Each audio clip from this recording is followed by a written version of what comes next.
In AD 83, the Roman Empire was under the rule of Emperor Domitian.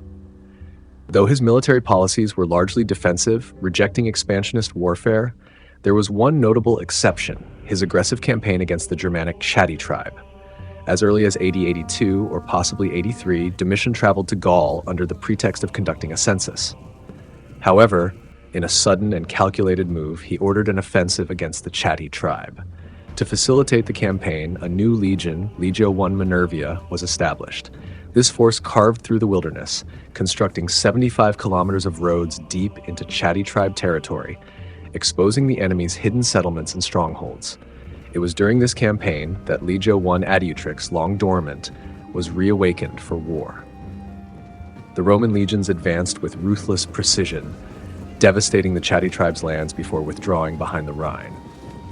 Few records of the battles remain, but the early victories were undeniable.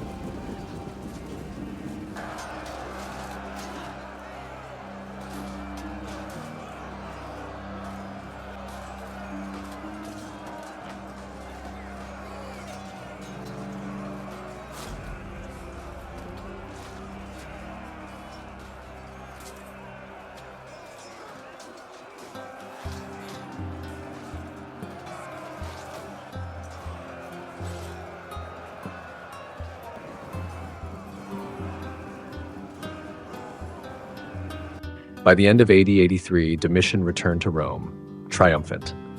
A grand spectacle unfolded. He celebrated his conquest and claimed the title Germanicus, as though the Chatti tribe had been utterly crushed. But not all were convinced. Ancient authors mocked his triumph, dismissing it as political theater, an unnecessary war fought for personal glory. Their doubts were justified. For in AD 89, the Chatti tribe would rise again, playing a crucial role in the revolt of Saturninus.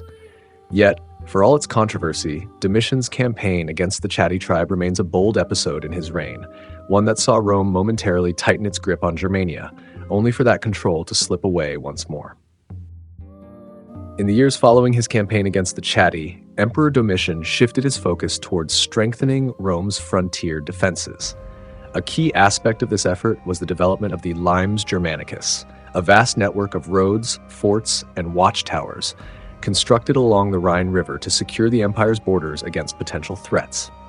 As part of this endeavor, Legio I Adiutrix, along with detachments from legions stationed in Upper Germany and Britain, played a crucial role in fortification efforts. Their construction activities extended into the territory of the Lingonins tribe in what is now northern France, further reinforcing Rome's strategic presence in the region. The greatest threat to the Roman Empire during Domitian's reign emerged from the northern provinces of Illyricum, where the Suebi, Sarmatians, and Dacians relentlessly harassed Roman settlements along the Danube River. Among these groups, the Sarmatians and Dacians proved to be the most formidable adversaries. In the harsh winter of AD 84 or 85, the Dacians, possibly under the leadership of Decebalus, who may have been known at the time as Diurpanius, launched a bold incursion across the Danube. The attack was devastating. The Moesian governor, Appius Sabinus, was killed, and the Dacians left a trail of destruction in their wake. Some sources suggest that Legio V Alode was annihilated during this assault, though the evidence remains uncertain. The historian Suetonius, while silent on the loss of a legion in this particular conflict, does later mention the destruction of a Roman legion at the hands of the Sarmatians. The Dacian invasion exposed the vulnerabilities of Rome's Danubian frontier and set the stage for future conflicts, culminating in the wars that would ultimately bring Decebalus into direct confrontation with the Roman Empire. The Dacians had to be driven back across the Danube, a task made even more challenging by the rise of their formidable new leader, Decebalus. Recognizing the gravity of the threat, Emperor Domitian acted swiftly, launching a counteroffensive and personally traveling to the region with a substantial force under the command of his Praetorian prefect, Cornelius Fuscus. In response to the destruction of the Roman legion in the region, Legio I Adiutrix was redeployed to Pannonia, where it established its camp at Bergitio. With disciplined precision, Fuscus led the Roman forces in a decisive push against the Dacians, successfully driving them back across the border by mid-AD 85. This victory allowed Domitian to return to Rome in triumph, where he celebrated his second triumphus, presenting himself as the defender of Rome's northern frontier. Yet the conflict was far from over.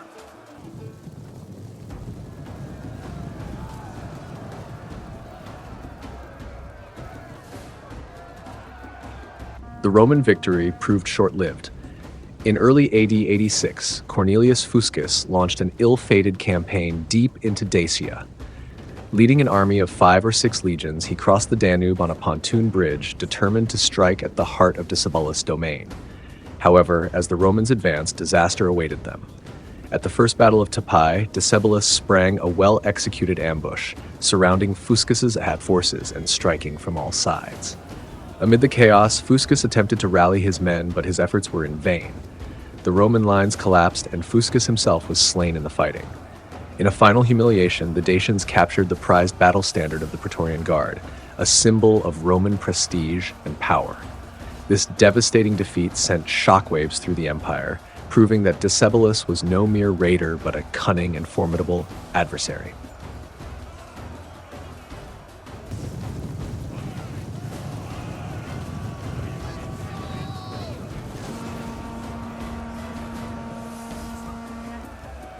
The loss of the battle standard, or aquila, was more than just a military setback. It was a devastating blow to Roman honor and a grave insult to the empire's prestige. In response, Domitian returned to Moesia in August AD 86, determined to restore Rome's dominance.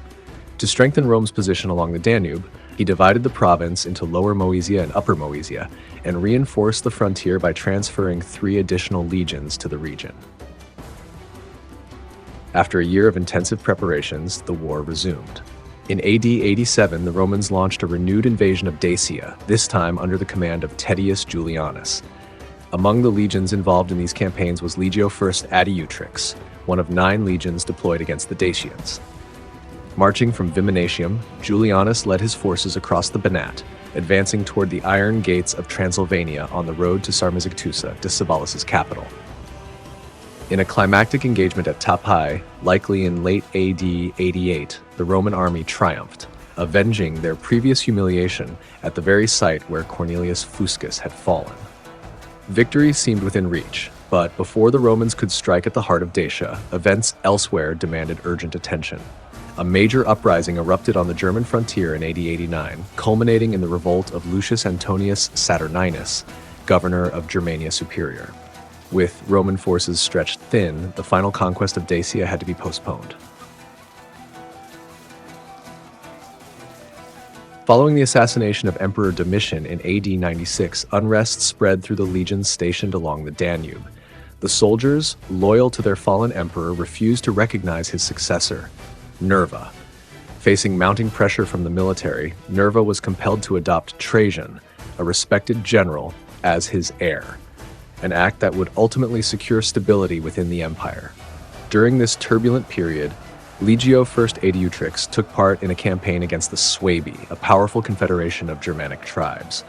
Their continued service and loyalty did not go unnoticed.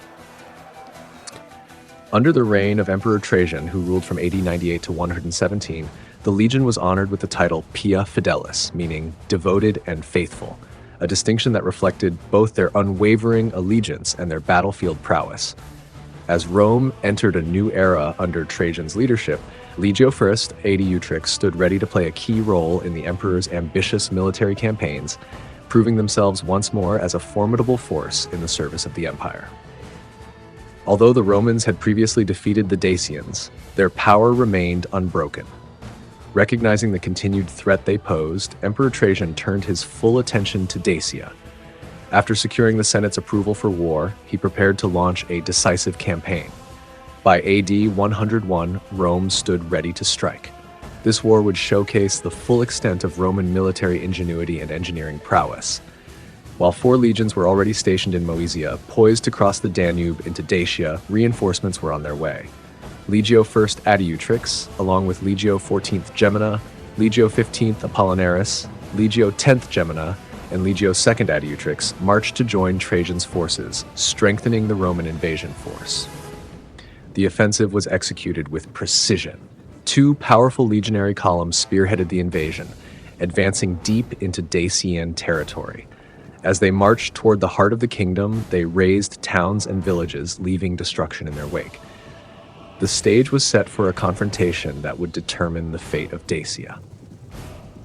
The Roman army, led by Emperor Trajan, crossed the Danube at Viminatium, advancing methodically into Dacia. Their march was slow but relentless, carving a path deep into enemy territory. As in the campaign of AD 87 to 88, the decisive confrontation took place at Tapae, the gateway to the Dacian heartland. Here, Trajan gathered the bulk of his forces for a ferocious battle against Decebalus's warriors. The clash was brutal. Roman discipline and superior engineering were pitted against the Dacians' fierce resistance and intimate knowledge of the terrain. According to the reliefs on Trajan's column, the Romans gained the upper hand, but at a terrible cost.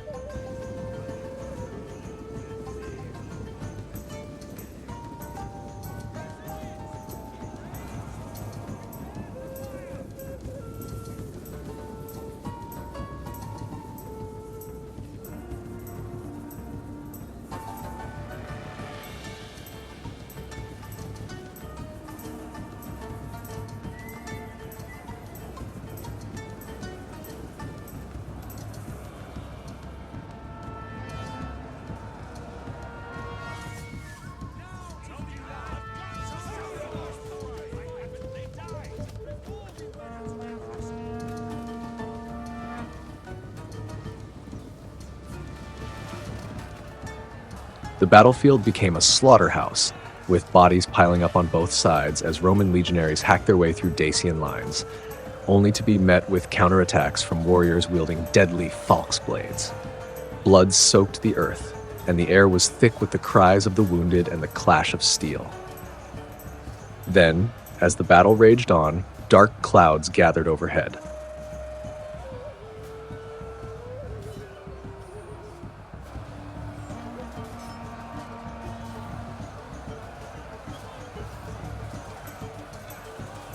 A storm broke out, drenching the exhausted soldiers in rain and obscuring the field with mist. The Dacians, deeply superstitious, took this as a sign from their gods. Decebalus, sensing the shifting morale of his warriors, ordered a tactical withdrawal. Though the Romans stood victorious on the battlefield, the fight had not been decisive.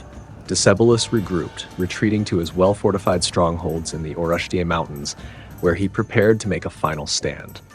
With access to the Dacian capital, Sarmizegetusa Regia, still blocked, Trajan's campaign was far from over. Between 9 and 11 legions are believed to have taken part in this monumental battle, and it is highly likely that Legio I Adiutrix was among them. If so, they would have fought on the front lines, enduring the full fury of the Dacian resistance and proving once more their unwavering loyalty to Rome. The road to victory was paved with blood, but the conquest of Dacia had begun.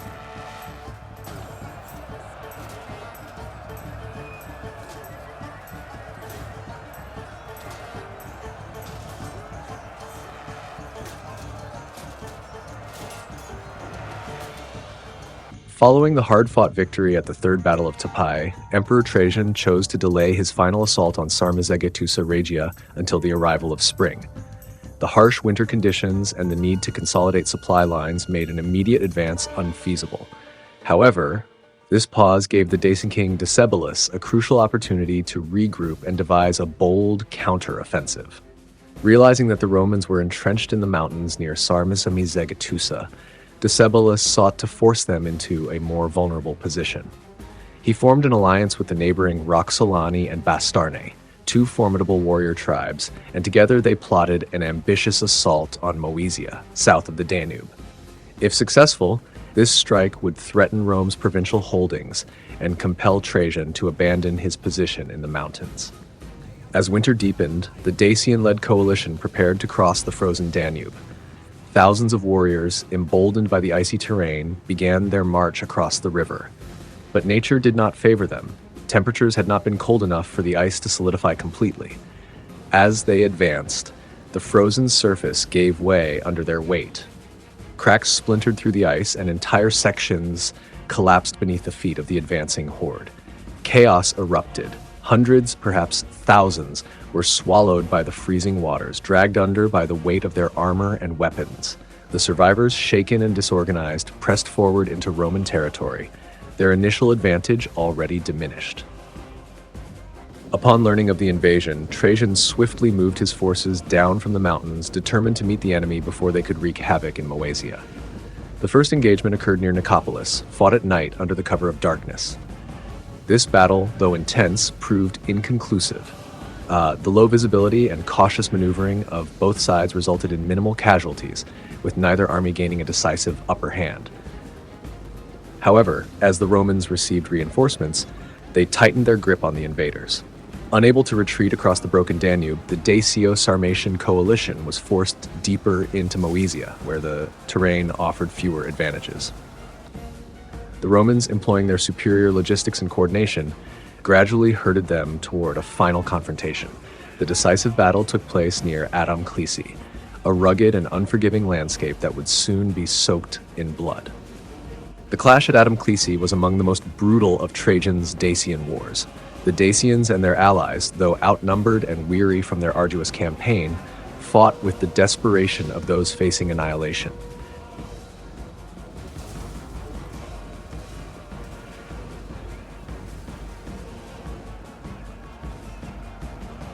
Their cavalry, composed largely of Roxolani horsemen, launched aggressive charges against the Roman flanks, seeking to break their disciplined formations. Meanwhile, the Dacian infantry, wielding their deadly falx blades, attempted to cut through the Roman ranks. The Romans, however, had learned from previous encounters. Their soldiers had been equipped with reinforced armor to withstand the sweeping attacks of the falx, and their tight formations absorbed the initial onslaught. As the battle raged on, Trajan's forces countered with calculated precision. Roman archers and auxiliaries rained projectiles upon the Dacians, while the legions advanced in disciplined waves, driving the enemy back inch by inch. The battle was long and grueling, with both sides suffering horrific casualties. The battlefield became a graveyard of warriors, the ground littered with fallen Romans, Dacians, and Roxolani alike.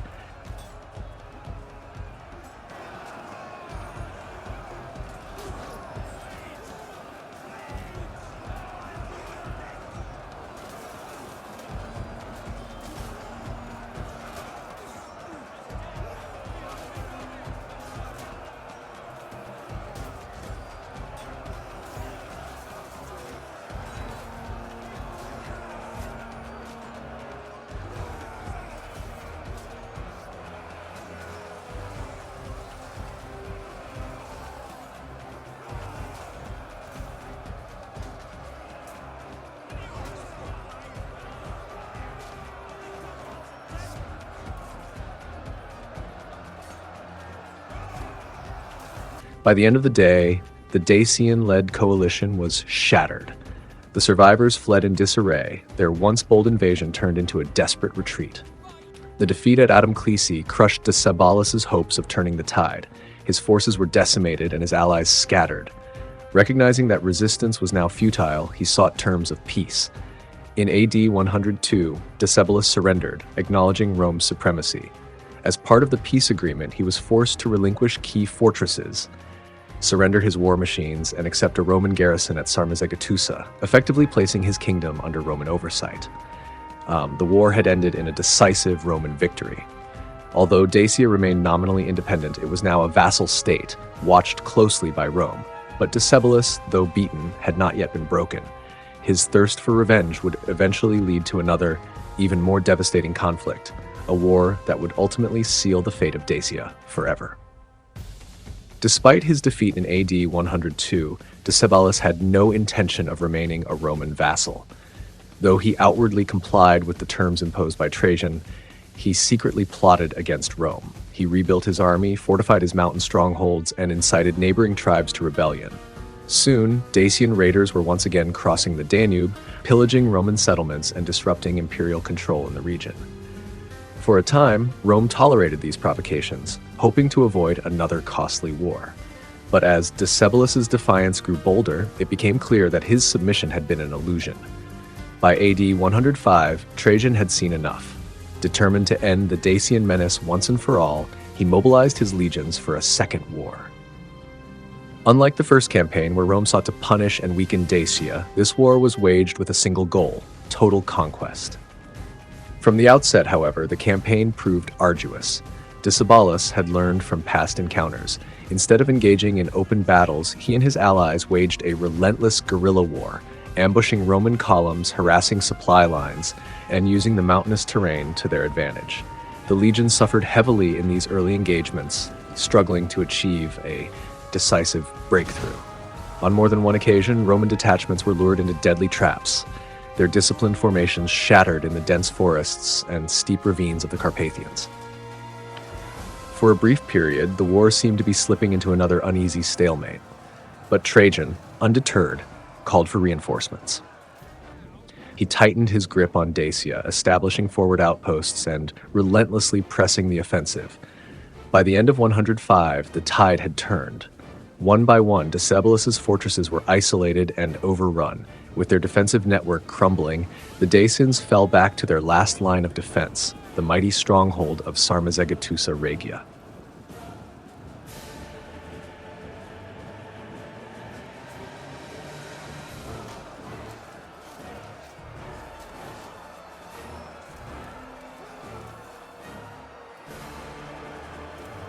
By the summer of AD 106, the Roman war machine had reached the gates of Sarmizegetusa. Legio II Adiutrix, Legio IV Flavia Felix, and a detachment from Legio VI Ferrata formed the backbone of the assault force. Surrounding the fortress, Trajan's engineers began constructing siege works, systematically cutting off all supply routes to the city.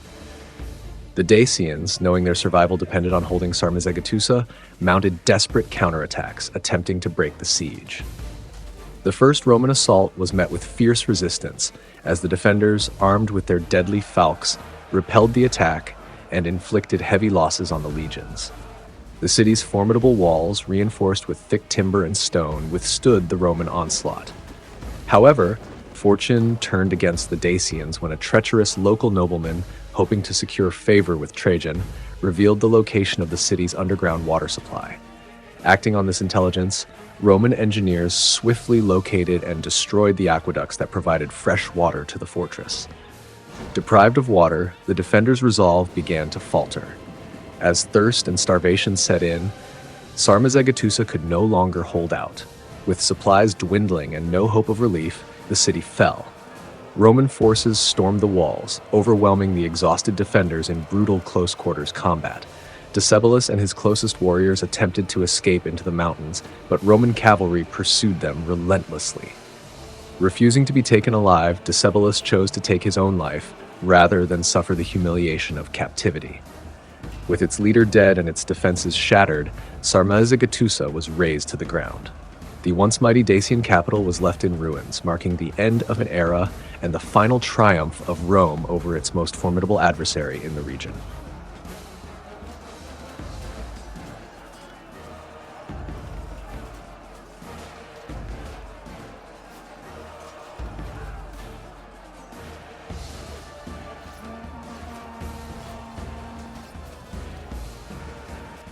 Following the fall of Sarmizegetusa, treachery once again played a decisive role in the final chapter of the war.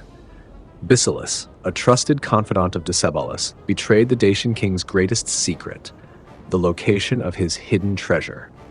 Buried beneath the waters of the Sargetia River, the vast fortune was uncovered by the Romans. According to Carcopino's estimates, the hoard contained an astonishing 165,500 kilograms of gold and 330,000 kilograms of silver, a testament to the wealth accumulated by the Dacian kingdom. The final confrontation of the war took place at Porolissum, where the remnants of the Dacian resistance made their last stand. Despite their determination, they were ultimately defeated, bringing an end to Dacia's struggle for independence.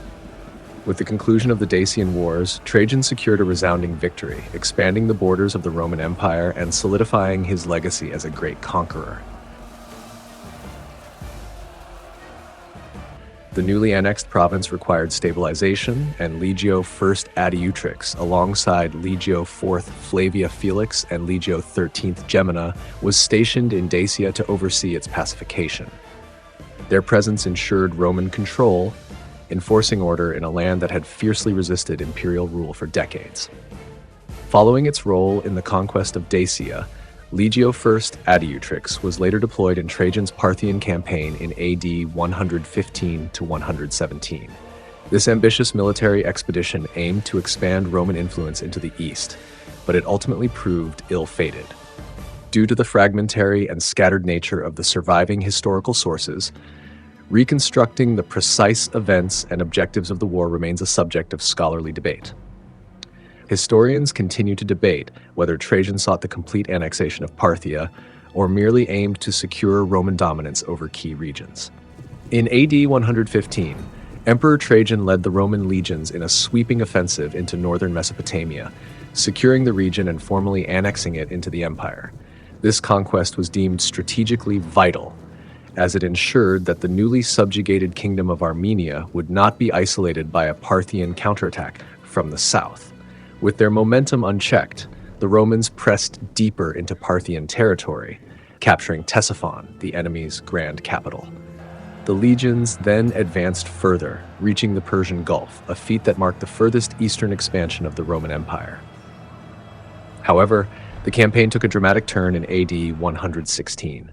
Across the vast Roman-controlled territories, uprisings erupted simultaneously, stretching the empire's military resources to their limits. Revolts flared in the eastern Mediterranean, North Africa, and northern Mesopotamia, but the most devastating was the large-scale Jewish rebellion, which shook Roman rule across Cyprus, Egypt, and Cyrene. Meanwhile, in Mesopotamia, Parthian forces regrouped and launched a counteroffensive, striking at key Roman strongholds.